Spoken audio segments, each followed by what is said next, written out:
My name is Tavonga, and I am a legend. Hi guys, welcome to our channel. We've been contemplating doing this for a while now, and we finally decided to do it. So this is our first video. Thought we'd do a little bit of an introduction into who we are, our story. Just thought it was quite a good introduction into the channel, so you know a bit about us. We just thought we would do our first video, how we met, how we got together, a bit about us, and then you know who we are. So for future videos, you should hopefully know a bit of who we are and where we came from. Yeah. So, starting from the beginning, we met in college when we were 16. The college that we went to, if anyone's from Manchester, You'll know. You know, it's a Bavarian college. On the first day of college, I had my music lesson. I was late, which I wouldn't recommend anyone going. She wasn't even late. This girl turned up 30 minutes late for the first lesson. So this is the first day and she turned up at 9 a.m. on a Monday morning. So I live just outside of Manchester, and I didn't realise how much of a trek it is to actually get into Manchester. So you had to get a tram, a bus and another bus. Yeah, I was badly late. Right. You were sat there in class, like all ready to go. I strut in 30 minutes late, like, sorry. So it was the first day of college, we had music, so Tav was sat down, I turned up late, and he sat behind me at this point, and there was like 3 rows, I sat in the middle row and he sat behind me, and we was having lessons, and it was like every Monday and every Thursday, I think. Every Monday, Wednesday and Friday. Monday, Wednesday and Friday that we would have music lessons. We obviously didn't know each other at this point, but we were in a very similar situation. We both were in this class, we didn't really know what we were doing, we were trying to learn, it was difficult. I wasn't as confident as Tav. Tav was very confident, so like I would sit there, I didn't have a clue what I was doing, I was really trying to learn, and Tav was behind me, and I just kept hearing this person talking, making jokes, laughing, and it really wound me up. So he would like shout out, laugh, make jokes, and everyone would laugh and think he's really funny, like the class clown, everyone loved him. Yeah. I am funny. Like when I say funny, I am funny. I am actually funny, and I believe that. So everyone really liked Tav, he was the class clown, whereas for me, I grew like to not like him just because of the situation. I didn't like you from the moment you stepped into the room. Like, you didn't even know me. I didn't know her, but I just didn't like her because I just thought, who are you to turn up 30 minutes? I have to repeat it again. It was an accident. On the first day? Yeah. But think how I felt walking in 30 minutes later, oh, I'm so sorry. Yeah, but you didn't portray that you cared. Everyone was sat there and there was just one seat left for me, and I walked in like, hi, sorry. And you were literally thinking, who on earth does she think she is, strutting in with all her hair extensions and her lashes 30 minutes late? And I was thinking, who do you think you are, shouting out, making jokes when I'm here trying to learn? We did not like each other when we first met, which is really strange to think because how we are now, to think we genuinely did not like each other. So at this point, Tab was sat behind me, I was sat in front of him, and something happened with the seats where someone sat in my seat or someone sat in his seat, and we got forced next to each other. So then when we got talking, and he actually started saying things, and I was like, oh, that is like kind of funny, and he got to know me a bit more from judging me from first impressions, and we ended up getting on really well. We didn't really know much about each other or anything, and then just one day he just come out with this, I know where you live. And I was like, sorry, what? Looking back, I think that's weird. Yeah, I thought it was weird. But at the time, I didn't think it was weird. I thought, I know where you live. My house was here, her house was here. We literally lived within a 10-minute walk of each other, but we never knew that we never saw each other before. So when he was like, I know where you live, what had happened was, we'd got the Metrolink home, he'd seen me at the Met stop and be like, oh, she must live nearby. So he came in the next day like, I know where you live, and I was like, oh my god, stalker alert. I was going to college on my ones.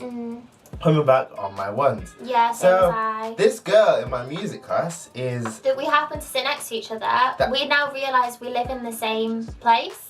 So he was like, oh, I saw you at the Metrolink, and I was like, oh yeah, like I do live nearby. I was still a bit skeptical because I didn't really know him. I was a bit like, that's a bit weird telling me you know where I live. Now we knew where we lived, and we were in the same class together, and we didn't really know many of the people in college. We kind of just formed this bond of like, we would get the match link together, and then we would come home together, we'd be in class together. We had some of the same free periods, so we would spend that together. So we became really good friends. Yeah, like, and the more we it got wasn't to talk, anything like romantic. Like, we were literally just friends. You were just someone that like we knew in college, and we kind of clicked because we didn't know anyone else. We lived in the same area, we had the same classes, so it just kind of worked. Yeah. And as we got older, like the friendship got stronger, and you literally became like my best friend. the more I got to know you, it was like, you're actually a G. Like, And the fact that we'd gone from meeting each other, not liking each other at all, to then getting to know each other and getting on really well. We ended up getting on. You obviously were with other girls. I was doing my own thing. obviously with other girls. No, it's not salty. Like, I didn't care back then. Obviously, now if you were with other girls, we would have a problem. I feel like that is a problem if I'm with other girls right now. You would come and tell me like, oh, me and my girlfriend did this, or like, me and this other girl did this. Like, he would tell me about the other girls because we were literally best friends. There was no secret, like there was actually no secret. It was really good to have that kind of bond. You were actually my best girlfriend. As time went on, like flings that we'd had with other people, so like if I tried to be with anyone or you tried to be with anyone, for one reason or another, these other situations didn't work out, and it just pushed us closer and closer together. We met when we were 16, and then when we were 17, we had a bit of a fling, but it didn't really work out because we didn't really like each other like that, so we just moved on. Sorry, I didn't like you. I liked you, and it was like, she don't like me back. She just sees us as friends. It just didn't feel right. We were literally just friends, and we tried it and it didn't work out, so we just moved on from it, and that was that. And then when we were 18, it got to the point where we weren't seeing anyone else, we weren't interested in anyone else. It was just the two of us, and it got to the point where, what is this? Like, what is going on here? I was in uni at this time, so my final exam had happened. So it was a performance exam, and I said to Scarlett, like, calm down. And we were getting closer and closer at this point. So I was like, you know, this is a uni performance, it's really important, like I'm gonna go down and support him, so I did. I was just excited because I was like, I want everyone to see this girl. I wanted to show everyone, yeah, this is my girl. But I hadn't said that this is my girl, so it was... No, that hadn't been said. Everything was very up in the air, and it was kind of like, where's this going, what's happening, but nothing had been said. We've been friends for so long. This is the thing as well, because long. we were such good friends, to then turn that into a relationship was difficult in multiple ways. Like, we didn't want to ruin the friendship, but also as well, like, we were so used to being friends, how do we then be in a relationship? It was a bit awkward, and because nothing had been actually said, it was kind of like, how do we air this? Yeah, really so we were literally at this performance, and it was like a break, and we were sat down, and I was like, right, something needs to be said. So I literally turned around and I was like, what is this? And he was like, are you asking me, what are we? And I was like, yeah, basically. And then you were like, I see you as like a pre-girlfriend. So I'm thinking, what the hell is a pre-girlfriend? Entanglement. You're moving And then he just looked at me, so obviously I'd asked him this question. He just looked at me dead in the eyes, and then leant in and kissed me, and this was in front of everyone. And I was a bit like, whoa, like, and I kind of felt that was you claiming me. So after that, we went on a couple of dates, like to the cinema, we went out. We were quite young, like we didn't really have jobs or responsibilities, but we had cars, so we were like, freedom. And then eventually, you were like, you know, asked me to be his girlfriend, and I said yeah, and it was great. Like, we were getting on really well. I feel like the place was great. The way I asked was shocking.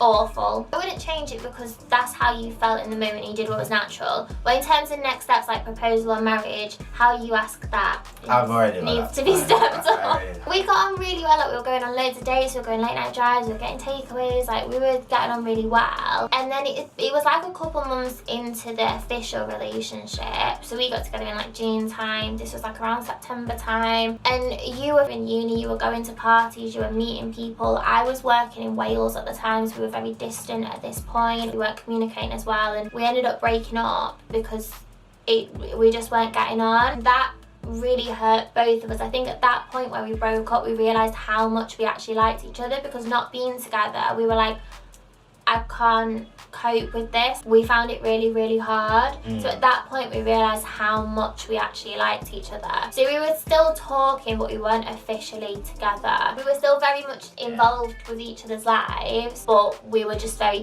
distant. So a couple months had passed, like October, November, and then it got to December and we started like getting closer and closer again, and like we realised we missed each other, and we started talking again and getting closer, and we were like, Happy New Year, and we just ended up getting back together because we just realised we just can't be without each other. It just didn't work. Because we were friends before, I'd lost my best friend and my boyfriend. So it was like a double blow in a way. Yeah. And when we came back together, we appreciated each other more. There were still slip-ups and there were still trust issues and things we needed to iron out, but every single thing that happened made us stronger. As awful as it was at the time, and we were quite young, and obviously your first heartbreak, it hurt. But we got through it and it made us stronger, and we got back together and we've been together since. And now we're here. From that point, like, we knew how we both felt, like we both loved each other, we were getting on really well, and to be honest, we've not really had any issues since. And if there is a problem, we'll just iron it out there and then. From when we met to not liking each other, to being best friends, to then being in a situationship, then it not working, then being in a relationship and sticking at that, we've obviously had quite a journey, and we've come quite far, I think. And anyone else who's been in a relationship, like, everyone knows how hard it can be and obstacles you've got to overcome in the journey that you go through. But I wouldn't change anything, even the bad, because everything that's happened made us into who we are today. And I think as well, like, if you are in a relationship or you're looking for a relationship, like, don't compare that to anyone else. Like, people might look at us and where we are now and think, I want that, but don't realise what we've been through to get here. Just remember as well, like, the perfect relationship doesn't exist. You might look at someone and think, I want what they've got, but you don't actually know what goes on behind closed doors or what they're going through at the moment, or whether they are actually happy in that. So just do you, innit? Just do you. Just do you. So yeah, if you liked our first video, or you want to see more about us, this is supposed to be my part. Okay. So if you liked our video, don't forget to like and subscribe. It will really help us out. This one better in my head. So yeah, that was our first video. Thank you for watching. Bye.